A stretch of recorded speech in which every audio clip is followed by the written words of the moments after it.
കൊല്ലം ഇയാളുടെ മകൻ മരിച്ചു കഴിഞ്ഞതിന് ശേഷം അയൽക്കാരൻ്റെ മകൻ 20 വയസ്സായി. അപ്പോഴാണ് ഹാജിക്ക് നല്ല നിലവാരമായിരുന്നു നാട്ടിൽ. 20 വയസ്സിൽ ഇവൻ ആകെ പറയിപ്പിച്ചു.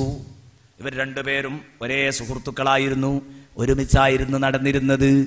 പറയിപ്പിച്ചു. ഇന്ന് ആചാര്യക്ക് നാട്ടിലേക്ക് ഇറങ്ങാൻ വയ്യ. കാരണം എന്താ? ഇവനൊരു കുട്ടിയെ തട്ടിക്കൊണ്ടുപോയി, അതിൻ്റെ ആഭരണം കവർന്നു, അതിനെ ബലാത്സംഗം ചെയ്തു, കൊന്നുകളയുകയും ചെയ്തു. ഇന്നലെ വന്നില്ലേ എങ്ങനെ ഒരു റിപ്പോർട്ട്? ഈ ഉമ്മത്തിലെ ഒരു മകൻ അല്ലെ, ഉമ്മത്തിന്റെ ഒരു കുട്ടിയല്ലേ എൻ്റെ പ്രിയപ്പെട്ട സുഹൃത്തെ ഇത് ചെയ്തത്? ഉമ്മത്തിലൊരു മെമ്പർ. ഇന്നലെ നിങ്ങൾ പത്രത്തിൽ വായിച്ചു. എന്തുമാത്രം മോശം! 3 തെറ്റുകൾ ഒരുമിച്ച്: കൊലപാതകം, സഹിക്കാൻ കഴിയാത്ത തെറ്റ്, വ്യഭിചാരം, മോഷണം. ഉമ്മത്തിലെ ഒരു വ്യക്തി റമദാൻ മാസത്തിൽ ചെയ്തു. എവിടെയാണ് ഈ പിശാചുക്കളെ പിടിച്ച് കെട്ടിയിടുന്നു പറഞ്ഞത് അല്ലേ? റമദാൻ മാസമായ പിശാചുകളെ കെട്ടിയിടുന്നു അവർ. പിന്നെ എങ്ങനെയാണ് അതൊക്കെ സംഭവിക്കുന്നത്? ഇങ്ങനെ ഒരു ചർച്ച ചെയ്യുന്നുണ്ട് കിതാബുകളിൽ. റമദാൻ മാസമായ സുഫിദത്തി ഷയാത്തീൻ എന്ന് കാണുന്നത് പിശാചുക്കളെയൊക്കെ കെട്ടിയിടും. പിന്നെ എങ്ങനെയാണ് റമദാൻ മാസത്തിൽ ഇത്തരം സംഗതികൾ സംഭവിക്കുന്നത്? ഒരു ചർച്ച നടക്കുന്നുണ്ട്. അതിന് മറുപടിയായിട്ട് കിതാബുകളിൽ എഴുതിയത് കാണാം. എൻ്റെ ഓർമ്മ ശരിയാണെങ്കിൽ മുല്ല അലിയുൽ ഖാരി ആണോ എന്ന് തോന്നുന്നുണ്ട്, ഉറപ്പില്ല. അദ്ദേഹം എഴുതുന്നുണ്ട്. ഏതായാലും ഒരു ഹദീസ് ഗ്രന്ഥത്തിലെ ഈ ഹദീസിനെ വ്യാഖ്യാനിച്ചുകൊണ്ട് പറഞ്ഞു, മോനെ, ഭൂതപിശാചുക്കളെയല്ലേ അള്ള പിടിച്ചു കെട്ടിയിട്ടുള്ളൂ, അന്നെ പിടിച്ചു കെട്ടിയിട്ടില്ലല്ലോ. അതാ വിഷയം. ഭൂതപിശാചുക്കളെയല്ലേ അള്ളാഹു പിടിച്ചു കെട്ടിയിട്ടുള്ളൂ, നിന്നെ പിടിച്ചു കെട്ടിയിട്ടില്ലല്ലോ. അപ്പൊ നിന്നെ കൊണ്ടുള്ള കുഴപ്പം ഇവിടെ ഉണ്ടാവും. അതേസമയം ഭൂതപിശാചുക്കളുടെ കുഴപ്പം പരമാവധി കുറയും. അതാണ് റമദാൻ മാസത്തിൽ തെറ്റുകുറ്റങ്ങൾ കുറയുന്നത്. മദ്യപാനം കുറയും റമദാൻ മാസത്തിൽ എന്നല്ല, തോന്നിയാസങ്ങൾ കുറയും. റമദാൻ മാസമാകുമ്പോൾ ഏത് കരിക്കാത്തവനൊന്ന് കരിക്കും, പള്ളിയിലൊക്കെ വരും. കാരണം പിശാചിന്റെ സമ്മർദ്ദം കുറയും, അവരൊക്കെ പിടിച്ച് ചങ്ങലക്കിടും. എന്നാൽ പിന്നെ നമ്മൾ തന്നെ അതിലും വലിയ പിശാച്ചായി മാറിയാൽ പിന്നെ നിർവാഹമൊന്നുമില്ല. ശയാത്തീനുൽ ജിന്നുമുണ്ട്, ഇൻസുമുണ്ട്. ഖുർആൻ തന്നെ സാക്ഷിയല്ലേ അതിന്. ഭൂത മനുഷ്യവർഗത്തിൽ പിശാചുക്കളുണ്ട്. അപ്പൊ മനുഷ്യവർഗത്തിലെ പിശാചുക്കളെ പിടിച്ചു കെട്ടുന്നില്ല, ഭൂതവർഗത്തിലെ പിശാചുക്കളെയാണ് ഈ പിടിച്ചു കെട്ടുന്നുണ്ട് എന്ന് പറഞ്ഞത്. അപ്പൊ ആ വകയിലുള്ളത് കുറയുമെന്നാണ് പറഞ്ഞതിന്റെ അർത്ഥം.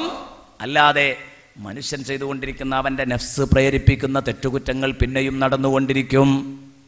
അപ്പോൾ ഞാൻ പറഞ്ഞു വന്നത്, ഈ അയൽപക്കത്തെ ഈ വാപ്പയുടെ മകനെ കൊണ്ട് വാപ്പാക്ക് തല നിവർത്തി നടക്കാൻ പറ്റാതിരിക്കുമ്പോ ഇപ്പുറത്തുള്ള ഹാജിയാര് അതാ മനസ്സ് നിറഞ്ഞ് ആത്മഗതം ചെയ്യുകയാണ്. പടച്ചോനെ, എൻ്റെ കുട്ടി ഒരു പക്ഷേ മരിച്ചുപോയതെനിക്ക് ഹൈറായിരിക്കും. അവൻ ഇന്ന് നിലവിലുണ്ടായിരുന്നെങ്കിൽ അവനും ഇവനും എപ്പോഴും ഒരുമിച്ചായിരുന്നു ആ കൂട്ടുകെട്ട്.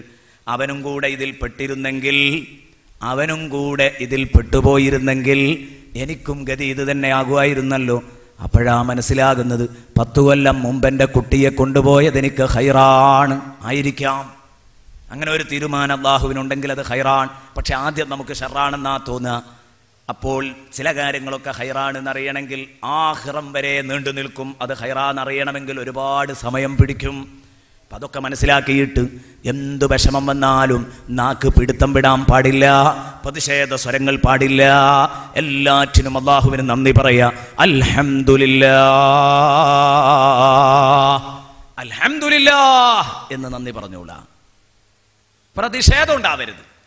അതേസമയം സങ്കടം പറയാം. അത് രണ്ടും രണ്ടാ. സങ്കടം പറയലും പ്രതിഷേധം പറയലും രണ്ടാ. സുഹൃത്തുക്കളെ, പടച്ചോനോട് പ്രതിഷേധം പാടില്ല, സങ്കടം പറയാം. രോഗം കൊണ്ട് വിഷമിക്കുന്ന ഒരാൾക്ക് പടച്ചോനോട് സങ്കടം പറഞ്ഞൂടെ? സങ്കടം പറയാം, പ്രതിഷേധം പറ്റൂല എന്നുള്ളൂ. ഇപ്പോൾ ഒരാൾ വല്ലാത്ത വേദന, അപ്പോൾ ഇയാൾ കരയുന്നില്ല, കരയാതെ പിടിച്ചു നിൽക്കുകയാണ്. ക്ഷമിച്ചു നിൽക്കണം എന്ന ഒന്നാണ് കരഞ്ഞുപോയി. അത് തെറ്റാണോ? സങ്കടം വരുന്ന സമയത്ത്, പ്രയാസങ്ങൾ വരുന്ന സമയത്ത് അല്ല, വാ വിട്ട് കരയരുതെന്ന് മാത്രം. അതേസമയം ഒന്ന് കരഞ്ഞെങ്കിൽ, അല്ലാഹുവിനെ വിളിച്ചിട്ടൊന്ന് നിലവിളിച്ചെങ്കിൽ അതൊന്നും ഒരു അപകടമല്ല. അതേസമയം എന്താ പടച്ചോനെ നീ എന്നെ കൊണ്ട് കണ്ടത് എന്ന് ചോദിക്കരുത്. ഇതാണ് പ്രതിഷേധം അല്ലേ? ചെറിയ എന്തെങ്കിലും ഒരു രോഗം ഉണ്ടാകുമ്പോഴേക്കും, അല്ലെങ്കിൽ വലിയ തന്നെ ഉണ്ടാകുമ്പോൾ, എന്താ പടച്ചോനെ ഇപ്പം ജയമുട്ടിനെ കൊണ്ട് കണ്ടത് എന്നുള്ള ചോദ്യം അള്ളാഹുവിനോട് ചോദിക്കരുത്.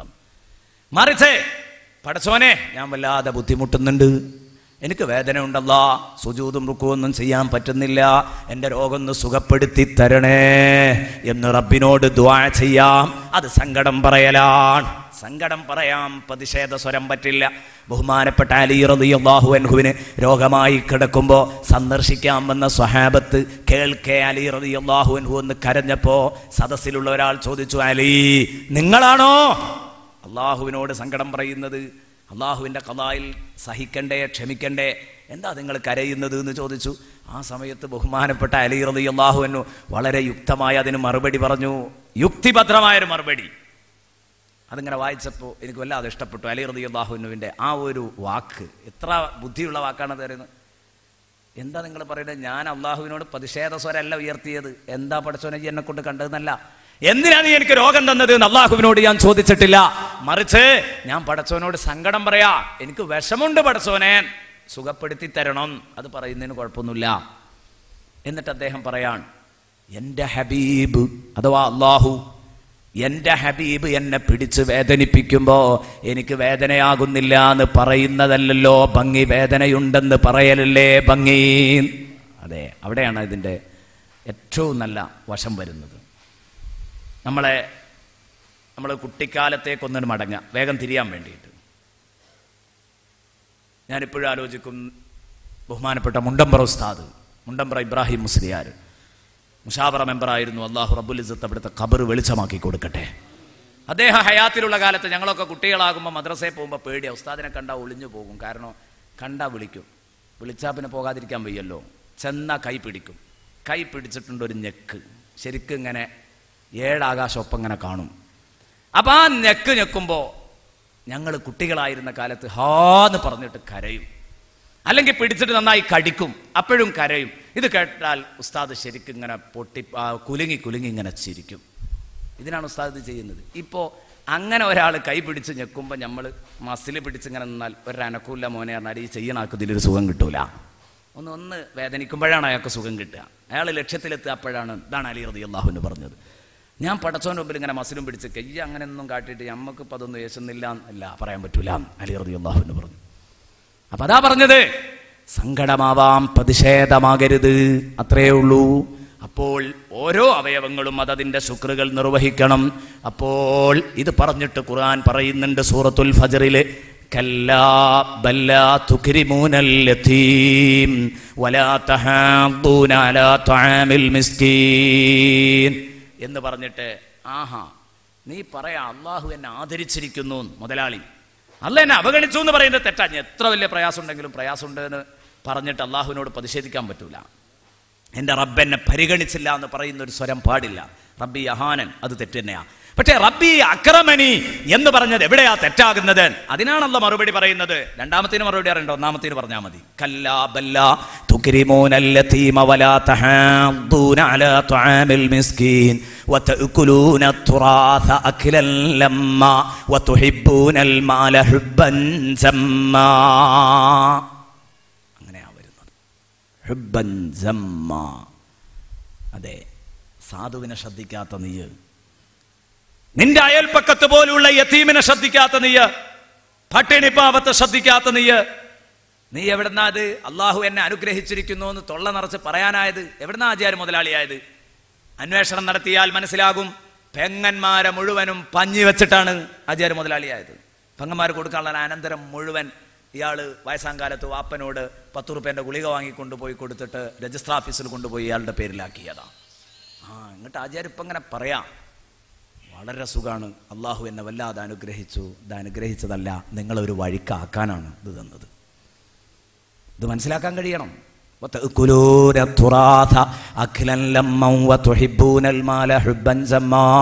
മറ്റുള്ളവർക്ക് അവകാശപ്പെട്ട അനന്തര സ്വത്തുക്കൾ വെട്ടി വിഴുങ്ങിയിട്ട് സമ്പത്തിനോട് അമിതമായ ഭ്രമം വെച്ചിട്ട് സ്നേഹിക്കാം, പക്ഷേ ഭ്രമം പാടില്ല സമ്പത്തിനെ.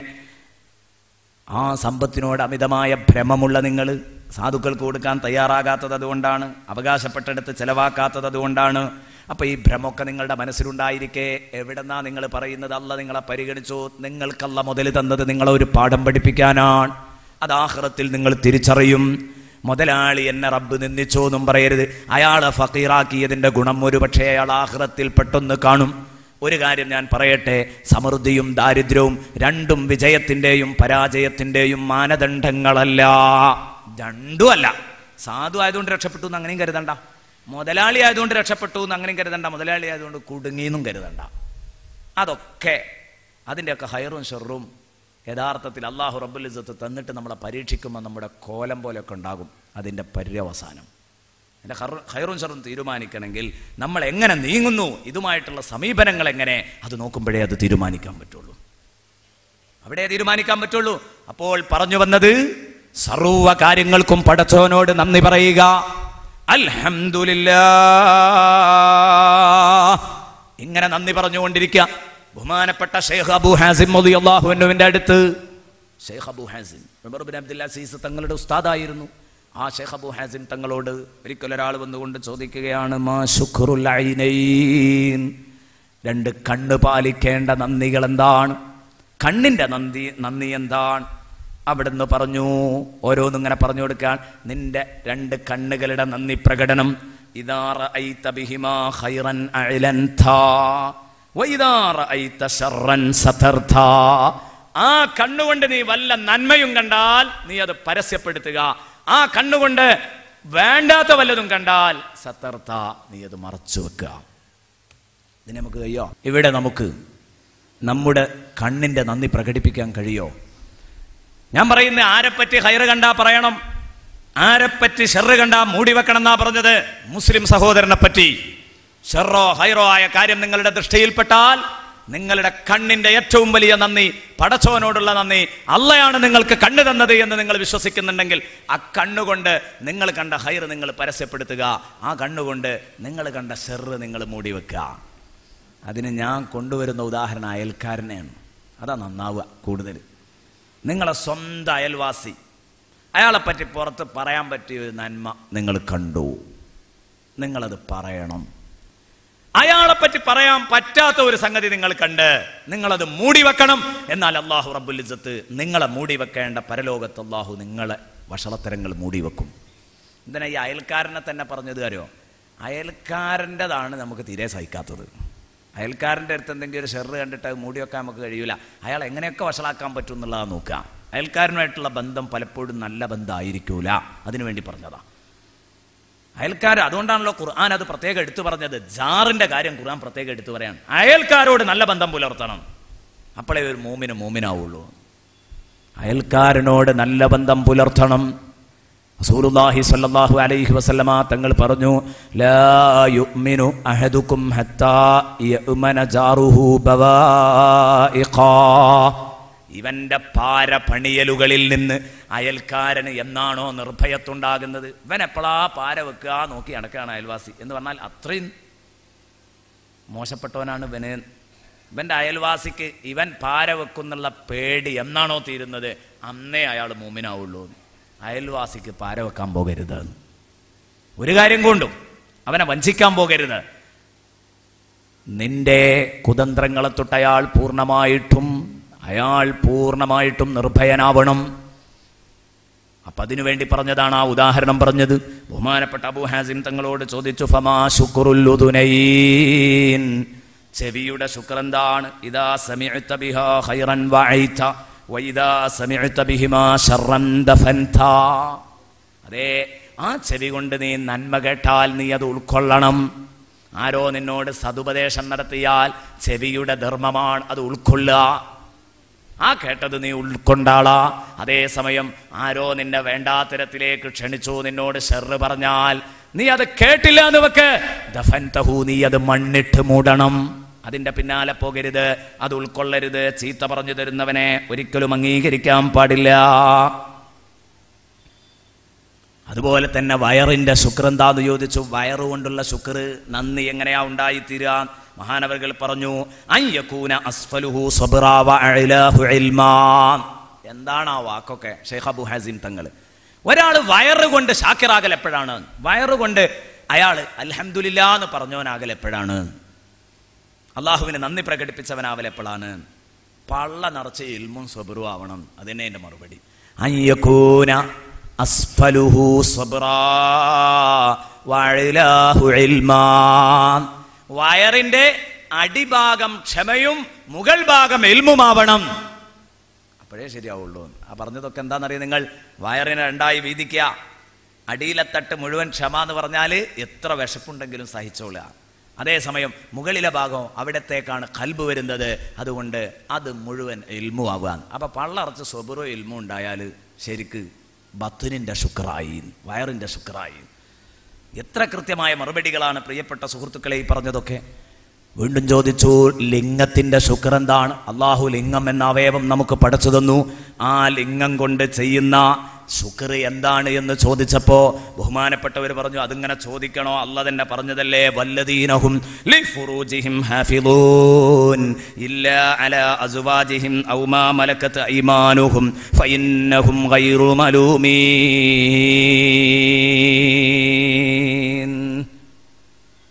അങ്ങനെ ബഹുമാനപ്പെട്ടവർ ഓരോ അവയവങ്ങളെക്കുറിച്ച് അങ്ങ് പറഞ്ഞു. അനുവദിക്കപ്പെടാത്തിടത്ത് ആ ലിംഗം അവൻ ഒരിക്കലും കൊണ്ടുപോയി ഉപയോഗിക്കാൻ പാടില്ല. അതേസമയം അവൻ അനുവദിച്ചെടുത്ത് അവൻ്റെ ഭാര്യ, അവൻ്റെ അടിമകൾ, അവിടെ മാത്രമേ അവൻ്റെ ലൈംഗിക ദാഹം അവൻ തീർക്കാൻ പറ്റൂ. അതാണ് അനുവദിക്കപ്പെട്ടിടത്ത് പോവുക, അനുവദിക്കപ്പെടാത്തിടത്ത് നിന്ന് വിട്ടുനിൽക്കുക. ഇതാണ് ഫർജിന്റെ ശുക്ർ എന്ന് ബഹുമാനപ്പെട്ട അബൂ ഹാസിം റളിയല്ലാഹു അൻഹു പരിചയപ്പെടുത്തി. ഇങ്ങനെ ഓരോന്നും ഇങ്ങനെ പറഞ്ഞു. 2 കാലുകളുടെ ശുക്ർ, നല്ലതിലേക്ക് നടക്കുക. നിനക്ക് വെറുപ്പാണ്, അള്ളാഹുവിന് വെറുപ്പാണ് എന്ന് തോന്നുന്ന സകല കാര്യങ്ങളിൽ നിന്നും നീ മാറി നിൽക്കുക. അപ്പോഴാണ് യഥാർത്ഥത്തിൽ നിനക്ക് രക്ഷപ്പെടാൻ കഴിയുന്നത്. നോക്കൂ നിങ്ങൾ പ്രിയപ്പെട്ട സഹോദരന്മാരെ, എത്രയെത്ര സംഭവങ്ങൾ ആ വഴിക്ക് കടന്നാൽ നമ്മൾ ഒരുപാട് സംസാരിക്കണം. സംഭവങ്ങളുടെ ലോകത്തേക്ക് വന്നാൽ ഹംദ് പറയുന്നിടത്ത് മഹാന്മാരൊക്കെ വിജയിച്ചത് എത്ര ഭംഗിയായിട്ടാണ്. ഞാൻ നാളെ പറയുന്നുണ്ട് ഇയ്യാക നഅ്ബുദു വഇയ്യാക നസ്തഈൻ എന്ന് പറയുമ്പോൾ ബഹുമാനപ്പെട്ട ഇബ്രാഹിം ഇബ്നു അദ്ഹം റളിയല്ലാഹു അൻഹുവിനെ ഇവിടെ പരാമർശിക്കും. ആ സമയത്ത് ഇതിനും കൂടെ അത് തെളിവാകും. ഇന്ന് പറയുന്നതിനും കൂടെ പറ്റിയ ഒരു സംഭവമാണ്. നാളെ ഇൻഷാ അല്ലാഹ് പറയാ. വേറെ കുറേ സംഭവങ്ങൾ അള്ളാഹുവിന് നന്ദി പ്രകടിച്ചവർ നേടി, അള്ളാഹുവിന് നന്ദി പ്രകടിപ്പിച്ചവർ നേടി. അത് പ്രകടിപ്പിക്കാൻ സൗകര്യമില്ലാത്തവരൊക്കെ കഷ്ടപ്പെട്ടു പോയി. എത്രയോ ഉദാഹരണങ്ങളുണ്ട്. അതുകൊണ്ട് എപ്പോഴും ഏതൊരു നിഅ്മത്ത് പടച്ചോന്റെ ഭാഗത്തു നിന്ന് കിട്ടിയാലും നമ്മളതിന് നന്ദി പറയുന്നവരായിരിക്കണം. അള്ളാഹു റബ്ബുൽ ഇസ്സത്ത് ആ കൂട്ടത്തിൽ നമ്മളെ പെടുത്തി തരട്ടെ. ഉയർത്തെഴുന്നേൽപ്പ് നാളിൽ അള്ളാഹുവിൻ്റെ വക ഒരു വിളിയാളമുണ്ട്. അതാ വിളിച്ചു പറയുന്നു. ഉയർത്തെഴുന്നേൽപ്പ് നാളിൽ ഒരു അനൗൺസ്മെന്റ് കേൾക്കുന്നു. യുനാദാ യൗമൽ ഖിയാമ. എന്താണ് അനൗൺസ്മെന്റ്? ലിയഖുമിൽ ഹമ്മാദൂൻ, ലിയഖുമിൽ ഹമ്മാദൂൻ. അള്ളാഹുവിനെ സ്തുതിച്ച് കഴിഞ്ഞുകൂടിയവരാരാ ഉള്ളത്? അവർ വേഗം എഴുന്നേൽക്കട്ടെ, എഴുന്നേൽക്കട്ടെ. അപ്പൊ ഒരു കൂട്ടം ആളുകൾ ഇങ്ങ് എഴുന്നേൽക്കും. അവർക്കൊരു കൊടിയും സ്ഥാപിച്ചു കൊടുക്കും. ആ കൊടി അങ്ങ് കയ്യിൽ കൊടുത്തിട്ട് ആ കൊടിയും പിടിച്ചവർ ഫയദ്ഖുലൂനൽ ജന്ന, ആ ലിവാഉമായിട്ട് അവർ നേരെ സ്വർഗത്തിലേക്ക് അങ്ങ് കടന്നുപോകും. ഉടനെ ചോദിക്കുന്നു, ആരാണ് ഈ ഹമ്മാദീങ്ങൾ? അള്ളാഹുവിനെ സ്തുതിക്കുന്നവർ എന്ന് പറഞ്ഞത് ആരാണ്? ഹമ്മാദീങ്ങൾ എന്ന് പറഞ്ഞത് ആരാണ്? അല്ലദീന യശ്കുറൂനല്ലാഹ അലാ കുല്ലി ഹാൽ. എല്ലാ അവസ്ഥയിലും പടച്ചോനെ സ്തുതിക്കുന്നത് വരുത്തരെ തന്നെ. അല്ലദീന യശ്കുറൂനല്ലാഹ അലസ്സറാഇ വദ്ദറാ. പ്രതിസന്ധി ഘട്ടത്തിലും സന്തോഷഘട്ടത്തിലും സന്താപഘട്ടത്തിലും രണ്ടിലും അള്ളാഹുവിനെ സ്തുതിക്കുന്നവരാണ്. അൽഹംദുലില്ലാഹ് എന്ന് പറയുന്നതിന് വലിയ മഹത്വമുണ്ട് പ്രിയപ്പെട്ട മുഅ്മിനീങ്ങളെ. ഇത് നമ്മുടെ ഭാഗത്ത് നിന്നുണ്ടാവണം. ഉണ്ടാകും തോറും നമുക്ക് ഇതിങ്ങനെ വർദ്ധിച്ചുകൊണ്ടിരിക്കും. നമ്മൾ അൽഹംദുലില്ലാഹ് എന്ന് പറഞ്ഞിട്ട് അത് തീരൂല, അൽഹംദുലില്ലാഹ് എന്ന് പറഞ്ഞിട്ട് തീരൂല. എന്നാലും അത് പറയുന്നതിൻ്റെ നേട്ടം നമുക്ക് കിട്ടും, അത്രയേ ഉള്ളൂ. നമ്മളിപ്പോൾ അള്ളാഹു ഒരു അനുഗ്രഹം ചെയ്തു തന്നു, അതിന് അള്ളാഹുവിനോട് നന്ദി പറഞ്ഞു, അൽഹംദുലില്ലാഹ്. വീണ്ടും നമ്മൾ നന്ദി പറയാൻ ബാധ്യസ്ഥരാണ്. ഈ അൽഹംദുലില്ലാഹ് പറയാൻ അള്ളാഹുവാണ് നമ്മുടെ നാക്ക് ചലിപ്പിച്ചത്. അത് പറയാൻ നമ്മുടെ മനസ്സിൽ തോന്നിപ്പിച്ചു തന്നത് അള്ളാഹുവാണ്. അപ്പൊ ഈ അൽഹംദുലില്ലാഹ് പറയാൻ കഴിഞ്ഞതിന്റെ പേരിൽ പിന്നെയും ഹംദ് ചെയ്യണം. ഒരു നിസ്കാരം നിർവഹിച്ചാൽ അത് അള്ളാഹുവിനുള്ള ഹംദാണ്. പക്ഷേ ഹംദിന്റെ പേരിൽ പിന്നെയും ഹംദ് വേണം. ശുക്റിന് ശുക്ർ നിർബന്ധമായി വരുന്ന ഘട്ടം, ശുക്റിന് ശുക്ർ നിർബന്ധമായി വരുന്ന ഘട്ടം. എത്ര ഘട്ടങ്ങളുണ്ട് പ്രിയപ്പെട്ട സുഹൃത്തുക്കളെ. ഇങ്ങനെ ഇതിൽ നമ്മൾ ഇതൊക്കെ ആലോചിക്കേണ്ട സംഗതികളാണ്. ശുക്റിന് ശുക്ർ നിർബന്ധമാകുന്ന ഘട്ടങ്ങൾ വരുന്നുണ്ട്.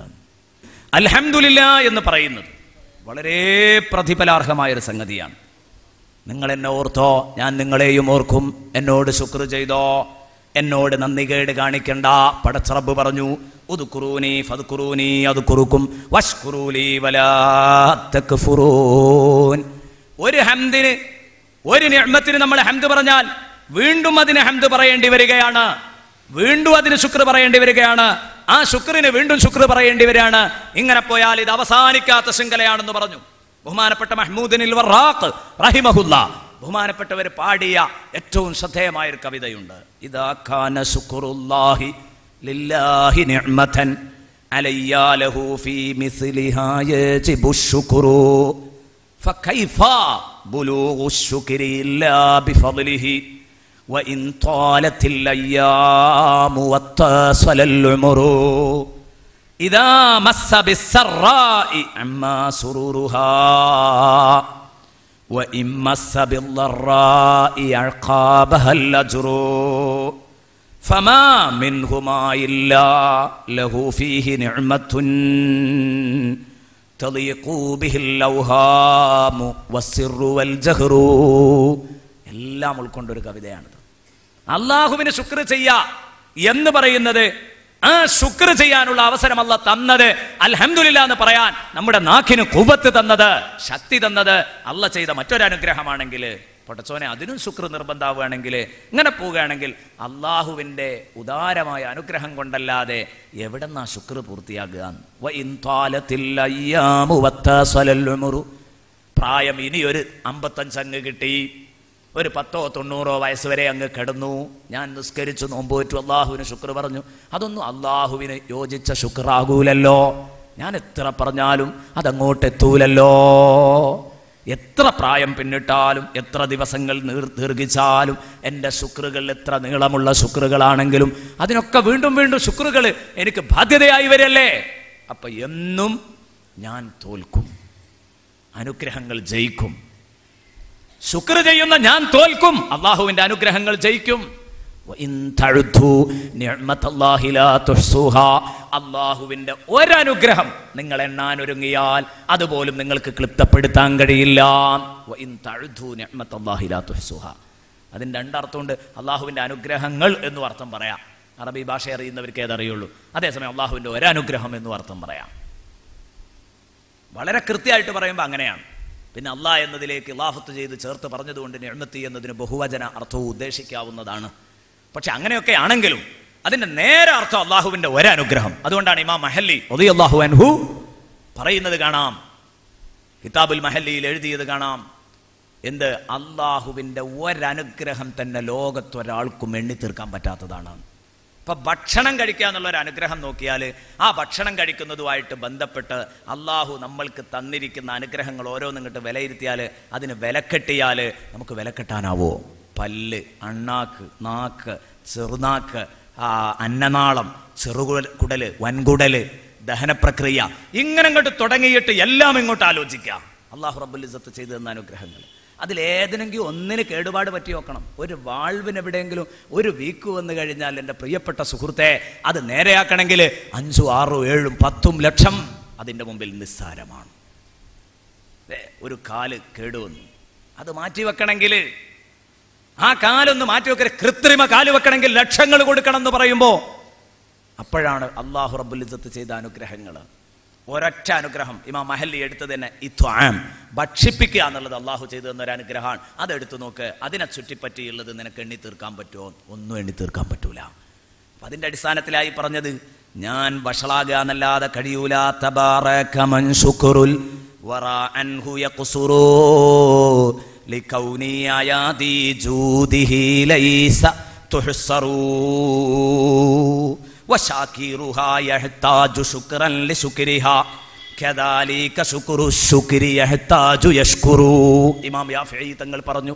ഇതേ അർത്ഥത്തിൽ തന്നെയുള്ള വേറൊരു പാട്ടാണ്. അർത്ഥം പറയാൻ സമയം അനുവദിക്കാത്തത് കൊണ്ടാണ് ഞാൻ പറയാത്തത്. എന്ന് പറഞ്ഞാൽ ഒരു ശുക്ർ ചെയ്താൽ അതിന് വീണ്ടും ഒരു നന്ദി പറയേണ്ടടുത്താണ് നമ്മുടെ കടപ്പാട് കിടക്കുന്നത്. എവിടെന്നാ നമുക്ക് പടച്ചവനോട് ബാധ്യതകൾ തീർക്കാൻ കഴിയാം. അപ്പം അതുകൊണ്ട് അള്ളാഹുവിനോട് നന്ദി പറയണം. നന്ദിയുള്ള അടിമകളെ അള്ളാഹു റബ്ബുൽ ഇസ്സത്ത് നന്ദിപൂർവ്വം ഓർക്കും, ഉറപ്പാണ്. അള്ളാഹു നന്ദിപൂർവ്വം ഓർക്കുക എന്ന് പറഞ്ഞാൽ അള്ളാഹു വീണ്ടും അനുഗ്രഹങ്ങൾ ചെയ്തു തരിക എന്നാണ് പറഞ്ഞതിൻ്റെ അർത്ഥം. അള്ളാഹു നമ്മുടെ അധ്വാനങ്ങളൊക്കെ നന്ദിപൂർവ്വം സ്വീകരിക്കും എന്ന് പറഞ്ഞല്ലോ. സഅയു, നിങ്ങളുടെ സഅയ്, നിങ്ങളുടെ അധ്വാനം അള്ളാഹു മഷ്കൂറാക്കും എന്ന് പറയുന്നുണ്ട് ഖുർആനിൽ. എന്ന് പറഞ്ഞാൽ നന്ദിപൂർവ്വം അത് കബൂലാക്കും എന്നാണ് അതിൻ്റെ അർത്ഥം. അല്ലാതെ അള്ളാഹുവിന് നമ്മളോട് നന്ദി കാണിക്കേണ്ട ഒരു സംഗതിയില്ല. പക്ഷെ നന്ദിപൂർവ്വം അള്ളാഹു അത് സ്വീകരിക്കുക. ഇത് നമ്മുടെ ബാധ്യതയാണ് നാം നിർവഹിച്ചത്. എന്നാലും അത് നിർവഹിക്കാത്ത അനേകായിരങ്ങൾ ഈ ഭൂമിയിൽ ഉണ്ടാകുമ്പോൾ അത് നിർവഹിക്കുന്നവനോടൊരു സന്തോഷം തോന്നുക അള്ളാഹുവിന്. ഇതാണ് മഷ്കൂറാവുക എന്ന് പറഞ്ഞതിൻ്റെ അർത്ഥം. നോക്കൂ, നിങ്ങളൊരു രോഗി, സയ്യിദുനാ റസൂലുള്ളാഹി പറയുന്ന ഒരു ഉദാഹരണമാണ്. അതാഉ ഇബ്നു യസാർ പറയുന്നു, ഖാല റസൂലുള്ളാഹി സ്വല്ലല്ലാഹു അലൈഹി വസല്ലം, നബി സ്വല്ലല്ലാഹു അലൈഹി വസല്ലമ തങ്ങൾ പറഞ്ഞു, ഇദാ മരിദൽ അബ്ദു, ഒരടിമ രോഗിയായാൽ ബഅസല്ലാഹു ലഹു മലക്കൈൻ, അള്ളാഹു ആ രോഗിയുടെ അടുത്തേക്ക് 2 മലക്കുകളെ അയക്കുന്നു. ശ്രദ്ധിച്ചോളൂ, മുസ്ലിമീങ്ങളായ നമുക്കിതൊന്നും ശ്രദ്ധിക്കാതിരിക്കാൻ പറ്റൂലല്ലോ. നമ്മൾ രോഗത്തിൽ കിടന്നാൽ ഉടൻ അള്ളാഹു 2 മലക്കുകളെ അയക്കുന്നു നമ്മളെ നിരീക്ഷിക്കാൻ. എന്നിട്ടോ അള്ളാഹു പറയും, ഉൻദുർ, ഓരോ മലക്കുകളോടും അല്ലാഹ് പറയാണ്, നിങ്ങൾ പോയിട്ട് നോക്കണം. എന്താ നോക്കേണ്ടത്? മാദാ യഖൂലു ലിഉവാദിഹി, ഇവന്റെ സന്ദർശകരോട് എന്താ പറയുന്നതെന്നൊന്ന് നോക്കിയിട്ട് രേഖപ്പെടുത്തണം കേട്ടോ. എന്നാൽ രോഗിയാകുമ്പോൾ രോഗം കാണാൻ കുറെ ആളുകൾ വരുമല്ലോ. അപ്പൊ അവരോട് ഇവൻ പറയുന്ന വർത്താനത്തിൽ അള്ളാഹുവിനോടുള്ള നന്ദി ഉണ്ടാവും, നന്ദികേടും ഉണ്ടാവും. അതാ ഞാൻ നേരത്തെ പറഞ്ഞത്. ഏത് എന്താ അറിയില്ല ഉസ്താദെ പഠിച്ചോൻ കണ്ടത് എന്ന് പറഞ്ഞ ശൈലി. അയൽപക്കത്ത് അബൂക്കർ അവിടെ ഉണ്ടല്ലോ, ഓനൊന്നുമില്ല, എനിക്ക് ഈ 3 കൂടെ തരേണ്ടിയിരുന്നോ എന്ന് ചോദിച്ച ശൈലി. ഇതൊക്കെ പഠിച്ചോൻ രേഖപ്പെടുത്തി, മലക്കുകൾ രേഖപ്പെടുത്തിയിട്ട് കൃത്യമായി വിവരം നൽകുകയാണ്. അള്ളാഹു അപ്പോൾ അറിയുന്നുണ്ട്, അതോടൊപ്പം മലക്കുകൾ രേഖപ്പെടുത്തുകയും ചെയ്യുന്നു. ഇത് രണ്ടും കൂടെ ആകുമ്പോൾ പിന്നെ എങ്ങനെയാണ് പടച്ചറബിന്റെ ചോദ്യം ചെയ്യലിൽ നിന്ന് നമുക്ക് രക്ഷപ്പെടാനാവുക? ആലോചിക്കണം. അപ്പൊ എന്താണ് അവനെ സന്ദർശിക്കുന്നവരോട് പറയുന്നത് എന്ന് നോക്ക്. ഫഇൻ ഹുവ ഇദാ ജാഅഹു ഹമിദല്ലാഹ വഅസ്ന അലൈഹി, ഈ മലക്കുകൾ ഈ ആള് വന്നപ്പോൾ, സന്ദർശകൻ വന്നപ്പോൾ അയാൾ അള്ളാഹുവിനെ സ്തുതിച്ചു, അള്ളാഹുവിനെ പ്രകീർത്തിക്കുകയും ചെയ്തു. എന്തൊക്കെയാണ് ഇപ്പോ ആചാര്യ ഇപ്പോഴത്തെ അവസ്ഥ? എന്താ രോഗത്തിന്റെ? അൽഹംദുലില്ലാ സുഖാണ്, ഇത്രയും വൈക്കുമല്ലോ അങ്ങനെ പറയാന്ന് പറഞ്ഞാൽ ഭയങ്കര ഒരു കിട്ടല. സുബ്ഹാനല്ലാഹ്. 2 കയ്യുമില്ല, 2 കണ്ണുമില്ല, അങ്ങനെയുള്ളൊരു മനുഷ്യൻ. വളരെ കഷ്ടപ്പാടാണ് നമുക്ക് കണ്ടാ തോന്നുന്നത്. ആ മനുഷ്യനുമായിട്ട് ഇങ്ങനെ സംസാരിക്കുമ്പോൾ അദ്ദേഹം പറയാണ്, ഉസ്താദേ 2 കാലിന് അള്ളാഹു കുഴപ്പമൊന്നും തട്ടിച്ചിട്ടില്ലല്ലോ, അതുകൊണ്ട് അൽഹംദുലില്ലാ. ഇതാണ് നന്ദിയുള്ള അടിമ എന്ന് പറഞ്ഞാൽ. നന്ദിയുള്ള അടിമ എന്ന് പറഞ്ഞാൽ ഇതാണ്. അവനേക്കാൾ താഴെ പടിയിലേക്ക് അവൻ നോക്കുന്നത്. അതുമില്ലാത്തവരില്ലേ, ഇങ്ങനെ നോക്കുമ്പോൾ അവന് ശുക്രിന്റെ മനസ്സുണ്ടാവും. അൽഹംദുലില്ലാഹി റബ്ബിൽ ആലമീൻ, ഞാൻ തന്നതൊക്കെ, എനിക്കല്ല തന്നതൊക്കെ, ഇതൊക്കെ ഇപ്പം എൻ്റെ പവർ കൊണ്ട് കിട്ടിയതാണോ, വെറുതെ കിട്ടിയതല്ലേ, അതിന് തന്നെ നമുക്ക് ശുക്ർ പറയാൻ കഴിയില്ലല്ലോ. അപ്പൊ അള്ളാഹുവിന് നന്ദി പ്രകടനമാണ് ഇവന്റെ ഭാഗത്ത് നിന്ന് വരുന്നതെങ്കിൽ 2 മലക്കുകളും ഈ റിസൾട്ടാണ് കൊണ്ടുപോകുക അള്ളാഹുവിലേക്ക്. അള്ളാഹുവിന് നേരത്തെ അറിയാം, എന്നാലും ആധികാരികമായൊരു രേഖ സൂക്ഷിക്കുന്നു. അള്ളാഹു റബ്ബുൽ ഇസ്സത്ത് പറയുന്നു, ദാ ഇങ്ങനെയാണ് നിങ്ങൾ എൻ്റെ അടിമയെ കണ്ടതല്ലേ, എങ്കിൽ അബ്ദി അലയ്യ ഇൻ തവഫൈതുഹു അൻ ഉദ്ഖിലഹുൽ ജന്ന വ ഇൻ ശഫൈതുഹു അൻ ഉബദ്ദിലഹു ലഹ്മൻ ഖൈറൻ മിൻ ലഹ്മിഹി വ ദമൻ ഖൈറൻ മിൻ ദമിഹി വ അൻ നുകഫിറ അൻഹു സയ്യിആതി. ഇമാം മാലിക് റളിയല്ലാഹു അൻഹു റിപ്പോർട്ട് ചെയ്യുന്ന ഹദീസാണ്. എന്താ പറയുന്നത്? എന്റെ അടിമയെ ഈ രോഗത്തിൽ ഞാൻ മരിപ്പിക്കുകയാണെങ്കിൽ അവനെ സ്വർഗത്തിൽ കടത്തുട്ടോ ഉറപ്പ്. കാരണം നന്ദിയുള്ള അടിമയാണല്ലോ, അതുകൊണ്ട് ഞാൻ അവനെ സ്വർഗത്തിൽ കടത്താൻ തീരുമാനിച്ചിരിക്കുന്നു. ഞാൻ അവനെ സുഖപ്പെടുത്താനാണ് തീരുമാനമെങ്കിൽ ഞാൻ അവന് ഇപ്പോൾ ഉള്ളതിനേക്കാൾ മെച്ചപ്പെട്ട മാംസം ഞാൻ നൽകും. ഇപ്പോൾ ഉള്ളതിനേക്കാൾ തെളിഞ്ഞ ബ്ലഡ്, ചോര, അതും അവന് നൽകും. ഞാൻ നൽകാൻ തീരുമാനിച്ചു. അപ്പൊ അയാളുടെ ആരോഗ്യം ഒന്ന് ഉഷാറാക്കാൻ തീരുമാനിച്ചിട്ടുണ്ട്. ഇത് നമുക്ക് കിട്ടണമെങ്കിൽ എന്ത് ചെയ്യണം? രോഗത്തിൽ കിടക്കുമ്പോൾ അള്ളാഹുവിനെതിരെ പ്രതിഷേധ സ്വരം ഉയരാൻ പാടില്ല. ഞാൻ നേരത്തെ പറഞ്ഞ സങ്കടങ്ങളാവാം, പഠിച്ചോനെ വയ്യ, തീരെ വയ്യ, സുഖപ്പെടുത്തണേ എന്ന് പറയാം. പക്ഷേ എനിക്ക് എന്തുകൊണ്ട് എന്നെ നീ ഇങ്ങനെ ആക്കിയെന്ന് ചോദിക്കാൻ അവകാശമല്ല, ഒരു മനുഷ്യനും അവകാശമല്ല. അപ്പൊ സൂറത്തുൽ ഫാത്തിഹയിലെ ഈ 1-ാമത്തെ വാക്ക് അൽഹംദുലില്ലാഹി റബ്ബിൽ ആലമീൻ. ഇനി ശേഷമുള്ള വാക്കുകൾ റബ്ബിൽ ആലമീൻ, ലോകരക്ഷിതാവായ അള്ളാഹു. ഇനി ഇത് ഒറ്റ നോട്ടത്തിൽ ഇങ്ങനെ പറയാനേ പറ്റുള്ളൂ. ഞാൻ നേരത്തെ നിങ്ങളോട് പറഞ്ഞല്ലോ, ഇതിപ്പോൾ ഇങ്ങനെ അങ്ങോട്ട് പറഞ്ഞു പോകണമെങ്കിൽ ഓരോ ആയത്തിനും ഓരോ ദിവസം വേണം. എന്നാൽ നമുക്ക് ഭംഗിയായിട്ട് കുറേയൊക്കെ ഈ വിഷയങ്ങൾ പറയാൻ പറ്റും. നമ്മളെല്ലാം കൂടെ കൂട്ടിയിട്ടൊരു പറച്ചിൽ പറയാനേ കഴിയുള്ളൂ. റബ്ബിൽ ആലമീൻ, ലോകരക്ഷിതാവായ അല്ലാഹുവാണ്. ഈ ലോകത്തെ മുഴുവൻ പോറ്റി വളർത്തുന്നത് റബ്ബാണെങ്കിൽ ലാ ഇലാഹ ഇല്ലല്ലാഹ് മുഹമ്മദുർ റസൂലുള്ളാഹ് എന്ന് വിശ്വസിക്കുന്ന നമ്മുടെ വിശ്വാസം അതല്ലേ? അള്ളാഹുവാണ് ഇതൊക്കെ നമുക്ക് ചെയ്തു തരുന്നതെങ്കിൽ ഓരോ സംഗതിക്കും നാം അള്ളാഹുവിനോട് നന്ദി പറയേണ്ടതില്ലേ? ഓരോന്നിനും നമ്മൾ അള്ളാഹുവിനോട് കടപ്പെട്ട് നിൽക്കുന്നില്ലേ? ആ കടപ്പാട് നാം കാണിക്കേണ്ടതില്ലേ? ഓർക്കണം, അള്ളാഹുവിനോട് കാണിക്കണം. റബ്ബിൽ ആലമീൻ, ഏതെല്ലാം തരത്തിലുള്ള സംരക്ഷണങ്ങളാണ് അള്ളാഹു നമുക്ക് നൽകിയത്? ആലോചിക്കേണ്ടത്. ഞാൻ പറയണമെന്ന് കരുതിയിരുന്നത്, നമുക്കല്ല നൽകിയ ആരോഗ്യം, നമുക്കല്ലാഹു നൽകിയിരിക്കുന്ന സൗന്ദര്യം, നമുക്കല്ലാഹു നൽകിയിരിക്കുന്ന വിവേകം, നമുക്കല്ലാഹു നൽകിയിരിക്കുന്ന തറവാട്, നമുക്കല്ലാഹു നൽകിയിരിക്കുന്ന ജ്യേഷ്ഠാനുജന്മാര്, നമുക്കല്ലാഹു നൽകിയിരിക്കുന്ന ഉമ്മയും വാപ്പയും, ഇതൊക്കെ എല്ലാം അനുഗ്രഹങ്ങളായി തോന്നുന്നുവെങ്കിൽ റബ്ബിൽ ആലമീൻ എന്ന് പറഞ്ഞതിന്റെ ഭാഗമല്ലേ അതൊക്കെ? ഇനി അർറഹ്മാനിർ റഹീം, റബ്ബിൽ ആലമീൻ എന്ന് സൂചിപ്പിക്കുന്നത് അർഹതയുടെ പേരിൽ അള്ളാഹുവിന് ഹംദ് പറയാൻ അവകാശമുണ്ടെന്നാണ്, അള്ളാഹുവിന് അർഹതയുണ്ടെന്നാണ്. രണ്ടാമത്തേത് വസൂലാക്കൽ ലക്ഷ്യത്തിൽ ഒരാൾ പുകഴ്ത്തുന്നുണ്ടെങ്കിൽ അള്ളാഹുവിനെയാണ് പുകഴ്ത്തേണ്ടത്. കാരണം അവനെ പൊക്കിപ്പറഞ്ഞാൽ വെറുതെ ആകൂല. പലരെയും പൊക്കിപ്പറഞ്ഞ് സ്റ്റേജിലിട്ട് സ്പ്രിങ് കളിപ്പിച്ച് നമ്മൾ നമ്മുടെ കാര്യം നേടിയെടുക്കുന്ന സ്വഭാവമുണ്ടെങ്കിൽ പടച്ചോനെ പൊക്കിപ്പറഞ്ഞാൽ അള്ളാഹു വെറുതെയാക്കില്ല. അതാണ് ഇബ്രാഹിം ഇബ്നു അദ്ഹം റളിയല്ലാഹു അൻഹു പറയുന്നുണ്ട്, പടച്ചോനെ നെയ്യല്ലാത്ത ഒരു പടപ്പിനെ പുകഴ്ത്തുക എന്നുള്ളത് എനിക്ക് തീക്കുണ്ടാരത്തിലേക്ക് കാലുവെക്കും പോലെയാണ്. എൻ്റെ കാര്യം നോക്കാൻ നീ തന്നെ ഇല്ലേ? അതുകൊണ്ട് എനിക്ക് വെള്ളം വേണം, ഭക്ഷണം വേണം എന്ന് ഇബ്രാഹിം ഇബ്നു അദ്ഹം പറഞ്ഞപ്പോൾ അള്ളാഹു കൊടുത്തു. നാളെ പറയും ഇയ്യാക നഅ്ബുദു വഇയ്യാക നസ്തഈൻ, അതുമായി ബന്ധപ്പെട്ടൊരു വിഷയമാണ്, അവിടെ നമുക്ക് കൂടുതൽ ചർച്ച ചെയ്യാം. അള്ളാഹു കൊടുത്തു, അത്ഭുതകരമായ രൂപത്തിൽ അള്ളാഹു റബ്ബുൽ ഇസ്സത്ത് അത് നൽകി. ഭക്ഷണം കൊടുത്തു, വെള്ളം കൊടുത്തു, മുണ്ട് നൽകി. എവിടെ നിന്ന് കിട്ടി? അള്ളാഹുവിനോട് ശുക്ർ പറഞ്ഞു എന്നുള്ള ഒറ്റ കാരണം, അള്ളാഹുവിനോട് നന്ദി പറഞ്ഞു എന്നുള്ള കാരണം, അള്ളാഹുവിനെ ഇബാദത്ത് ചെയ്തു എന്ന കാരണം. അപ്പൊ അതേ സംഗതി തന്നെയാണ് നമ്മളിലും ഉണ്ടാവേണ്ടത്. അർ-റഹ്മാൻ, ഈ ലോകത്ത് അനുസരിച്ചവനെന്നോ അനുസരിക്കാത്തവനെന്നോ നോക്കിയിട്ട് നോക്കാതെ അനുഗ്രഹം ചെയ്യുന്നവൻ അർ-റഹ്മാൻ. ഈ ലോകത്ത് അനുസരിച്ചവനെന്നോ അനുസരിക്കാത്തവനെന്നോ മാറ്റല്ല. ലാ ഇലാഹ ഇല്ലല്ലാഹയുടെ വക്താക്കൾക്കും ഭക്ഷണമുണ്ട്, ലാ ഇലാഹ ഇല്ലല്ലാഹയുടെ വിരോധികൾക്കും ഭക്ഷണമുണ്ട്, എല്ലാവർക്കും കൊടുക്കും. ഇവിടെ ലാ ഇലാഹ ഇല്ലല്ലാഹയുടെ വക്താവണം എന്നില്ല ഭക്ഷണം കിട്ടാൻ. അതെന്തേ അങ്ങനെ? പരീക്ഷണ നാളുകളിൽ പരീക്ഷണം എന്നത് വിജയകരമായി നടപ്പിലാക്കണമെങ്കിൽ അങ്ങനെ ആവണം. ദുനിയാവ് എന്ന് പറഞ്ഞാൽ ശരിക്ക് പരീക്ഷണ നാളുകളാണ്. ആരാ ഞാൻ പറഞ്ഞത് കേൾക്കുക കേൾക്കാതിരിക്കുക എന്നുള്ളത് നോക്കുകയാണ്. ഇവിടെ തന്നെ പ്രതിഫലം അങ്ങോട്ട് കൊടുത്തു കഴിഞ്ഞാൽ സുഹൃതങ്ങൾക്കുള്ള പ്രതിഫലം, അതുപോലെ തന്നെ നന്ദികേടുകൾക്കുള്ള പ്രതിഫലം, ഇത് രണ്ടും കൂടെ ഇവിടെ തന്നെ അങ്ങനെ അങ്ങോട്ട് കാണിച്ചു കൊടുത്താൽ പിന്നെ ഇവിടെ പരീക്ഷണം എന്നതിനർത്ഥം ഉണ്ടാവില്ല. പരീക്ഷണം പരിപൂർണ്ണമാവണമെങ്കിൽ അതിന് മറ്റൊരു ലോകത്തേക്ക് നീട്ടിവെക്കണം. എന്നാൽ ഇവിടെ നിന്നും കൊടുക്കുന്നതിന് തടസ്സമല്ല, പക്ഷെ അങ്ങനെ അല്ലാതെയും കൊടുക്കണം. അപ്പം അതുകൊണ്ടാണ് അല്ലാഹു തആല അനുസരിക്കുന്നവനും കൊടുക്കും, അനുസരിക്കാത്തവനും കൊടുക്കും. സത്യത്തിൽ ഈ അർ-റഹീം എന്ന ഭാഗം വരുമ്പോഴാണ് നമ്മൾ ആലോചിക്കേണ്ടത്. റഹ്മാൻ എന്ന് പറഞ്ഞ ഈ ഭൂമിയിലെ റഹ്മത്ത്, പ്രിയപ്പെട്ട മുഅ്മിനീങ്ങളെ, എന്താണ്? അല്ലാഹു തആല ആകെ റഹ്മത്തിനെ 100 ഭാഗമായിട്ടാണ് സൃഷ്ടിച്ചത്. 100% ഉണ്ട് റഹ്മത്ത് എന്ന് പറഞ്ഞാൽ. ഈ 100% ഉണ്ട് എന്നൊക്കെ പറഞ്ഞാൽ ഈ 100% എന്ന് പറഞ്ഞാൽ പൂർത്തീകരണത്തിൻ്റെ ഒരു അടയാളാണ്. അതുകൊണ്ടാണ് അങ്ങനെ പറഞ്ഞത്, 100 റഹ്മത്ത് എന്ന് പറഞ്ഞത്. ഒരു കുറവുമില്ല കേട്ടോ അള്ളാഹിൻ്റെ അനുഗ്രഹത്തിൽ. എന്നിട്ട് ആകെ ഈ ഭൂമി ലോകത്തേക്ക് അള്ളാഹു ഇറക്കിയത് ഒരൊറ്റ റഹ്മത്താണ്.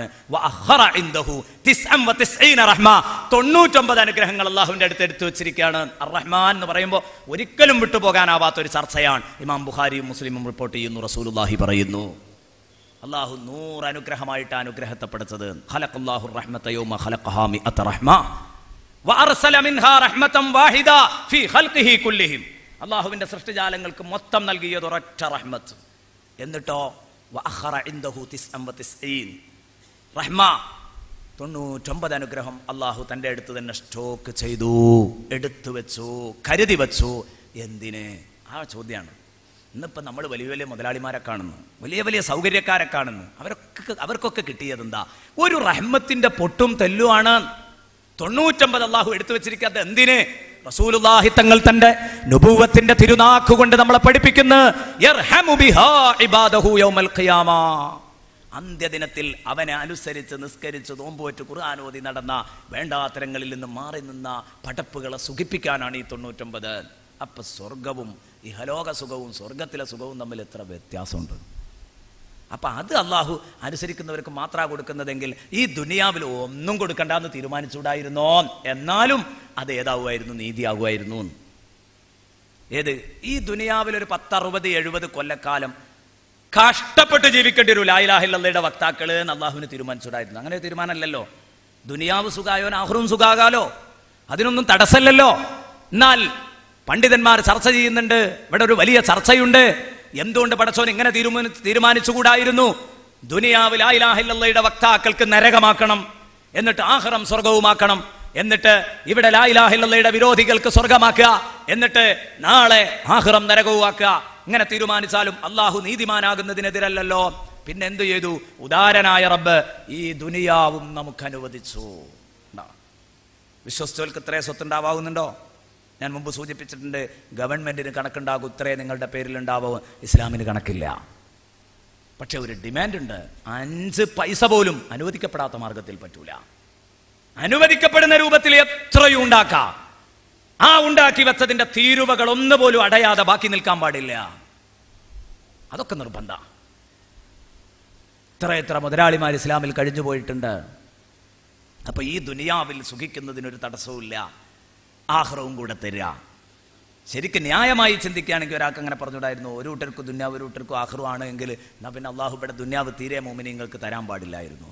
അങ്ങനെ തന്നെ ഒരു ഹദീസിലുണ്ട്, ഒരു ഈച്ചയുടെ ചിറകിന്റെ വില പോലും ഈ ദുനിയാവിന് അള്ളാഹു കൽപ്പിച്ചിരുന്നെങ്കിൽ ഒരു മൂമിനും ഒരു മുറുക്ക് വെള്ളം പോലും അള്ളാഹു കൊടുക്കൂലായിരുന്നു എന്നുണ്ട് ഒരു ഹദീസിൽ. കാരണം ദുന്യാവിന് വില കൽപ്പിക്കാത്തത് കൊണ്ട് എല്ലാവർക്കും കൊടുക്കും പോലെയാണ് കൊടുത്തതാണ്.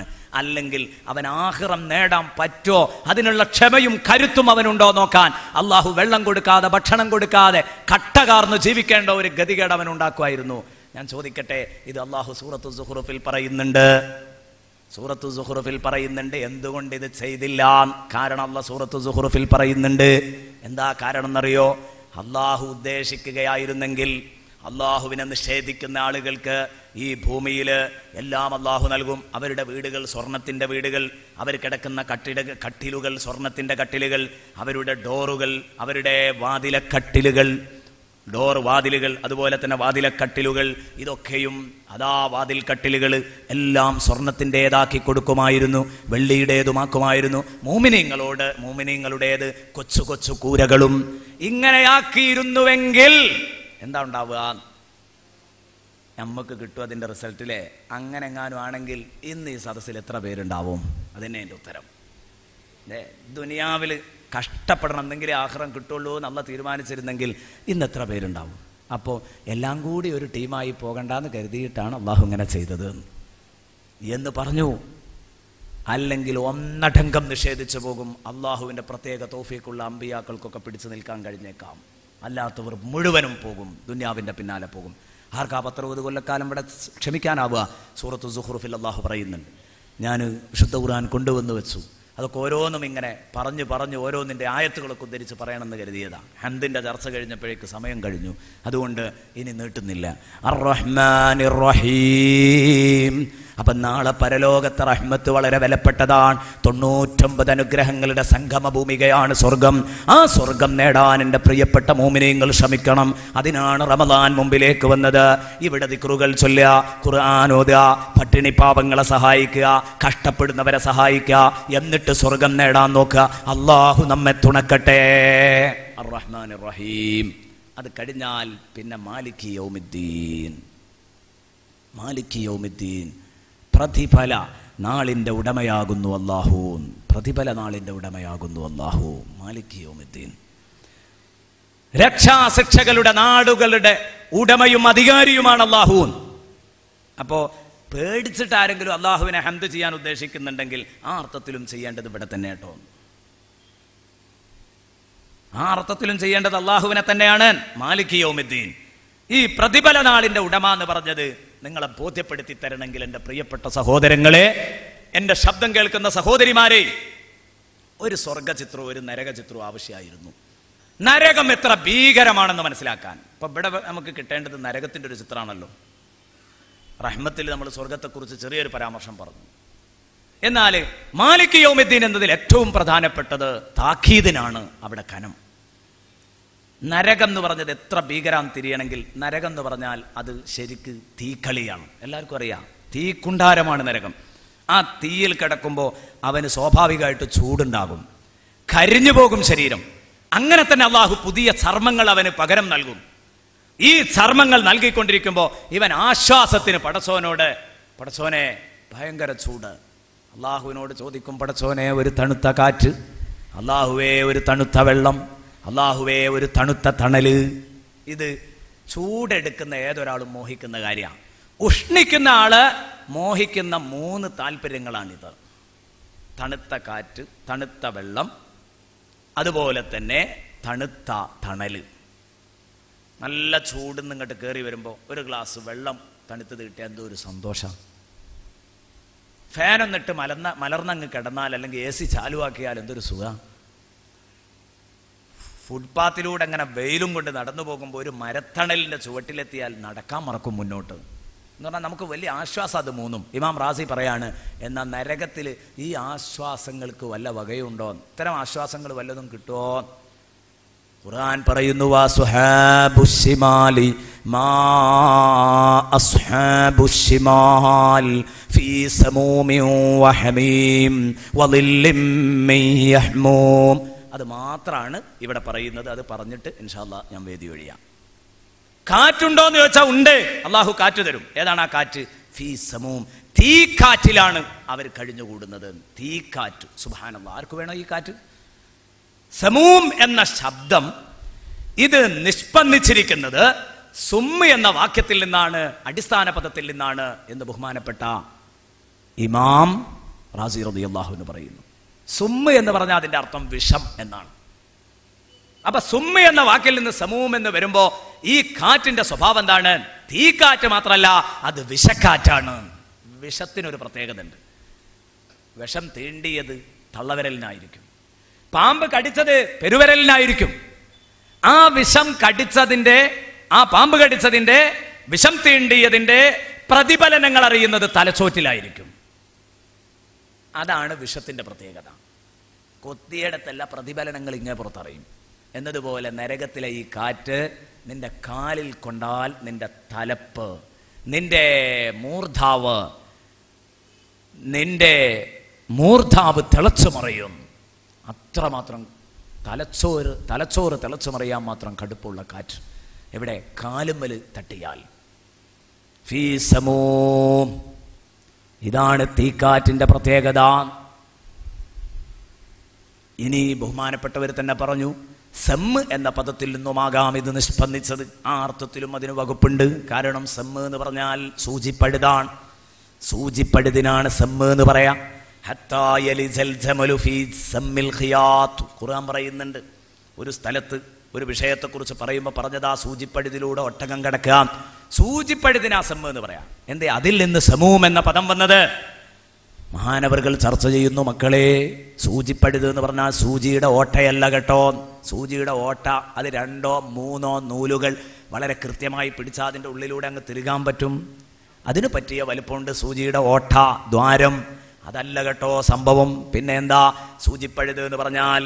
ദാ എൻ്റെ ശരീരത്തിലെ ഷർട്ട് പൊക്കിപ്പിടിച്ച് സൂചി അങ്ങ് കുത്തിക്കയറ്റി ആ സൂചി അങ്ങ് വലിച്ചൂരിയാൽ അവിടെ കാണുന്ന സൂക്ഷ്മമായ പഴുതാണ് സമ്മുൽ ഖിയാത്ത്. ബഹുമാനപ്പെട്ടവർ പഠിപ്പിക്കുന്നു, അല്ല സൂചിയുടെ ഓട്ടയാണെന്ന് മനസ്സിലാക്കിയ അർത്ഥം തെറ്റാണ്. ഇമാം റാസി റളിയല്ലാഹു അൻഹു പറയുന്നു, സമ്മുൽ ഖിയാത്ത് എന്ന് പറഞ്ഞാൽ സൂചി കയറിപ്പോയ പഴുതാണ്. അപ്പൊ എന്താ? അത് രോമക്കുത്തിന്റെ പോയിന്റ് ഉണ്ടാവുള്ളൂ.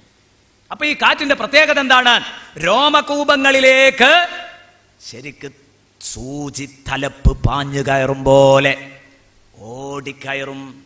നരകത്തിലെ തീക്കാറ്റിങ് വരുന്നതോടുകൂടെ ശരീരത്തിന്റെ ഓരോ രോമകൂപങ്ങളിലൂടെയും അത് സൂചി തറച്ചു കയറും പോലെ അങ്ങ് തറച്ചു കയറും. സുബ്ഹാനല്ലാഹ്, അള്ളാഹു നമ്മളെ കാക്കട്ടെ. ഇത് അവസാനത്തെ 10 ഒന്ന് ചൊല്ലൂ സുഹൃത്തെ, ആത്മാർത്ഥമായി നരകത്തെ തൊട്ട് രക്ഷപ്പെടണമെന്ന് കരുതിയിട്ട്. അല്ലാഹുമ്മ അഅ്തിഖ്നി മിനന്നാർ വഅദ്ഖിൽനിൽ ജന്നത യാ റബ്ബൽ ആലമീൻ. ഇനി വെള്ളമുണ്ടോ? വെള്ളമുണ്ട്. എന്താണ് ആ വെള്ളത്തിന്റെ സ്വഭാവം? സൂറത്തുൽ കഹ്ഫിൽ കഴിഞ്ഞ ചോദ്യയിലെ ഈ ആഴ്ച ചോദാൻ പോകല്ലേ, വഇൻ യസ്തഗീസു യുഗാസു ബിമാഇൻ കൽമുഹ്ലി യശ്വിൽ വുജൂഹ്. ടാർ ഉരുക്കിയതുപോലെയുള്ള വെള്ളമാണ്. എണ്ണച്ചണ്ടി ഉരുക്കിയതുപോലെയുള്ള വെള്ളം. നമുക്ക് തിരിയുന്ന ഭാഷയിൽ പറഞ്ഞത് ആ ടാർ ഉരുക്കിയതുപോലെയുള്ള വെള്ളം. ആ വെള്ളത്തിന്റെ സ്വഭാവം എന്താ? അതിന്റെ ചൂട്. അത് കുടിക്കാൻ വേണ്ടി മുഖത്തോടടുപ്പിക്കുമ്പോൾ മുഖത്തുള്ള മാംസം കരിഞ്ഞ് ഗ്ലാസ്സിലേക്ക് ഇങ്ങനെ വീഴും. അത്ര കടുപ്പുണ്ട്. 600 ഡിഗ്രിയിൽ വെട്ടിത്തിളക്കുന്ന വെള്ളം. ആ വെള്ളം നിങ്ങളുടെ മുഖത്തിന്റെ ചുവട്ടിൽ പിടിച്ചു. ആ വെള്ളം തണിഞ്ഞുപോയി, തണുത്തുപോയി. സങ്കൽപ്പിച്ചോ, നിന്റെ മുഖത്തിന്റെ തൊലിക്കൊരു കളർ മാറ്റം പോലും കുടുങ്ങോ സഹോദരാ? അവിടെയാ ചിന്തിക്കേണ്ടത്. ഈ വെള്ളം കുടിക്കാൻ വേണ്ടി വായിലേക്ക് കൊണ്ടു ചെല്ലുമ്പോൾ മുഖത്തെ മാംസം കരിഞ്ഞു വീഴുന്ന് പറഞ്ഞ ഇത്രയും കടുപ്പമുള്ള വെള്ളം ഇതാണ് പാപികൾക്ക് കോരിക്കൊടുക്കുന്നത്. എവിടുന്ന്? നരകത്തിൽ നിന്ന്. റബ്ബേ, കുറച്ച് വെള്ളം കിട്ടിയാ കുടിക്കായിരുന്നു എന്ന് പറയുമ്പോൾ ഈ വെള്ളം കുടിച്ചാൽ എങ്ങനെ ഉണ്ടാകും? ഓവർ ചൂടുള്ള ഒരു ഗ്ലാസ് സുലൈമാനി കയ്യിൽ കിട്ടിയാ മുറിച്ചല്ലേ നമ്മൾ കുടിക്കുക. ഈ വെള്ളം കുടിക്കേണ്ടത് എങ്ങനെയാണെന്നറിയോ? ഇത്രയും ചൂടുള്ള വെള്ളം സൂറത്തുൽ വാഖിയയിൽ അല്ലാഹ് പറയുന്നു, ഫശാരിബൂന ശുറുബൽ ഹീം. ദാഹിച്ചു വലഞ്ഞ ഒട്ടകം കുടിക്കും പോലെ കുടിക്കണം, പോത്ത് കുടിക്കും പോലെ മോന്തി കുടിക്കണം. ഫശാരിബൂന ശുറുബൽ ഹീം. ലാ ഇലാഹ ഇല്ലല്ലാഹ് മുഹമ്മദ് റസൂലുള്ളാഹ് എന്ന് വിശ്വസിക്കുന്ന ആളുകൾക്ക്, ഇത് അള്ളാഹുവിൻ്റെ കലാമാന്ന് വിശ്വസിക്കുന്നവർക്ക് ഇതൊന്നും കേട്ടില്ല എന്ന് വിചാരിച്ച്, ഇതൊന്നും കേട്ടില്ല എന്ന് നടിച്ച്, ഞാനൊന്നും അറിഞ്ഞില്ലേ എന്ന് പറഞ്ഞിട്ട് ഈ ലോകത്ത് തോന്നിയതുപോലെ ജീവിക്കാൻ പറ്റുമോ? ശരിക്കാലോചിക്കണം. ഈ റമദാനിൽ ഉറ്റാലോചിക്കണം. എൻ്റെ ജീവിതത്തിനൊരു മാറ്റം വേണ്ടെന്ന് ഓരോരുത്തരും ഇരുന്ന് ആലോചിക്കണം. ഈ റമദാനിൽ പടച്ചോനെ, ഞാൻ ഈ നീങ്ങുന്നതിനൊരു ചെറിയ മാറ്റം, ഞാൻ ഈ തോന്നിയാസങ്ങളിൽ നിന്നൊക്കെ ഒന്ന് വിരമിക്കണ്ടേ എന്ന് ചിന്തിക്കണം. ഇതാ വരാനുള്ളത്. അള്ളാഹുവിൽ വിശ്വാസം ഉണ്ടെങ്കിൽ എനിക്കും നിങ്ങൾക്കും വരാനുള്ള ഗതികേടാണിത്. വഹമീം. ഈ വെള്ളം പോത്ത് കുടിക്കൽ എങ്ങനെയാ? ദാഹിച്ചു വലഞ്ഞ പോത്ത് കുടിക്കുക വേണോ വേണ്ടേന്ന് കരുതി കോഴി വെള്ളം കുടിക്കും പോലെയല്ല. കോഴി വെള്ളം കുടിക്കുമ്പോൾ ഒന്ന് തല വെക്കും, എന്നിട്ട് പിന്നെ കുറേ മേലോട്ട് നോക്കും, പിന്നെയും താഴ്ത്തും. വേണോ വേണ്ടേന്ന് വിചാരിച്ചാൽ കുടിക്കുക. പോത്ത് അങ്ങനെയല്ല. അതിൻ്റെ മുഖം പാത്രത്തിലേക്ക് അങ്ങ് താഴ്ത്തും, മോന്തി അങ്ങ് കുടിക്കും, വലിച്ചങ്ങ് കുടിക്കും. ആ കുടി കുടിപ്പിക്കും അല്ലാഹു. അതോടുകൂടെ നമ്മുടെ കഥ എന്താകുമെന്ന് ആലോചിച്ച് നോക്ക്. എന്നാലോ മരിക്കൂല്ല, കേടുവരില്ല. കേടുവന്നാൽ അപ്പം തന്നെ നന്നാവും ശരീരത്തിൻ്റെ ഓരോ ഭാഗങ്ങളും. ഇങ്ങനെ അറ്റമില്ലാതെ നമ്മളെ ശിക്ഷിക്കുന്നു എന്ന് പറയുമ്പോൾ ഒന്നാലോചിക്കൂ പ്രിയപ്പെട്ട മുഅ്മിനീങ്ങളെ. ഫീ സമൂമിൻ വഹമീം വളില്ലിൻ. ഇതെന്താ സാധനം? നരകാവകാശികളുടെ ശരീരത്തിൽ നിന്നൊഴുകുന്ന ചീഞ്ചലാണ്. അതും കൂടെ പറയണം. ഈ ചുടുവെള്ളം നരകാവകാശിയുടെ ശരീരത്തിൽ നിന്നൊഴുകുന്ന ചോരയും ചലവും കൂടെ മിക്സ് ചെയ്ത വെള്ളമാണ്. അതാണ് ഈ തരുന്നത്. ഇനിയോ ഈ വെള്ളം തന്നെ തലയിലൊഴുക്കുന്ന ഒരു പരിപാടിയുണ്ട്.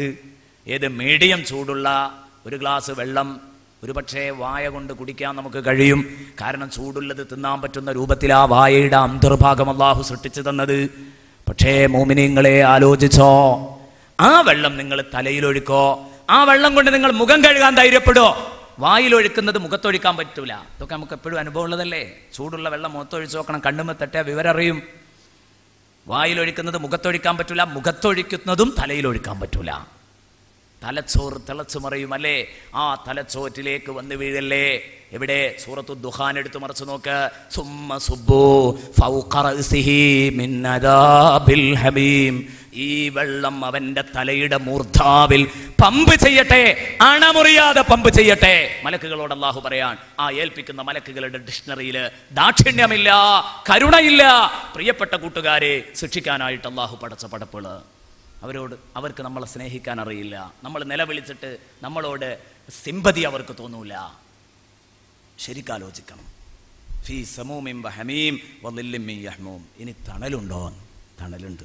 ഏതാ തണല്? നരകത്തിൽ നിന്ന് ഉയരുന്ന കരിമ്പുകയുടെ തണല്. വളില്ലിൻ മിൻ യഹ്മൂം. ആർക്കു വേണം ഈ തണല്? ആർക്കു വേണം ഈ വെള്ളം? ആർക്കു വേണം പ്രിയപ്പെട്ട മുഅ്മിനീങ്ങളെ ഈ തണലും ഈ വെള്ളവും ഈ കാറ്റും? കാരണം നേരത്തെ ആ തീയിന്റെ അദാബ് സഹിച്ചാൽ മതി. ഇപ്പൊ അഗ്നിക്കപ്പുറത്ത്, തീക്കപ്പുറത്ത് ഇതാ വെള്ളത്തെ സഹിക്കണം, കാറ്റിനെ സഹിക്കണം, തണലിനെ സഹിക്കണം. ഇത് സെപ്പറേറ്റ് 3 അദാബുകളായി മുമ്പിൽ വരികയാണ്, വേറിട്ട 3 അദാബുകളായിട്ട്. അല്ലാഹു കാക്കട്ടെ, അല്ലാഹു കാക്കട്ടെ. ഈ ഒരു വികാരത്തിലൊരു 3 ദിക്ർ. ഇത് അവസാനത്തെ 10 നരകത്തെ തൊട്ട് മോചനം കിട്ടുന്ന 10. ചോദിച്ചാൽ മോചനം തരുന്ന അല്ലാഹ് പറഞ്ഞു ചെയ്തു. ഏത് മഹാപാപിക്കും തരുന്നു പറഞ്ഞു. ഇന്ന് മുതൽ മനസ്സൊന്ന് മാറിയാൽ മതി. അല്ലാഹുമ്മ അഅ്തിഖ്നി മിനന്നാർ വഅദ്ഖിൽനിൽ ജന്നത യാ റബ്ബൽ ആലമീൻ. അല്ലാഹുമ്മ അഅ്തിഖ്നി മിനന്നാർ വഅദ്ഖിൽനിൽ ജന്നത യാ റബ്ബൽ ആലമീൻ. അല്ലാഹുമ്മ അഅ്തിഖ്നി മിനന്നാർ വഅദ്ഖിൽനിൽ ജന്നത യാ റബ്ബൽ ആലമീൻ. ഇതാണ് മാലിക് യൗമിദ്ദീൻ എന്നതിൻ്റെ ചെറിയൊരു ഭാഗം പരാമർശിച്ചത്. ഞാൻ സൂറത്തു സാഫാത്തിയിലെ ഏകദേശം ഒരു 10-12 ആയത്ത് ഈ വകയിൽ നിങ്ങൾ ഓതി കേൾപ്പിക്കണമെന്ന് കരുതിയിരുന്നു. അതിനാണ് മുസ്ഹഫ് കൊണ്ടുവന്ന് വെച്ചിരുന്നത്. പക്ഷേ സമയം കിട്ടാത്തത് കൊണ്ട് തൽക്കാലം അവസാനിപ്പിക്കുന്നു.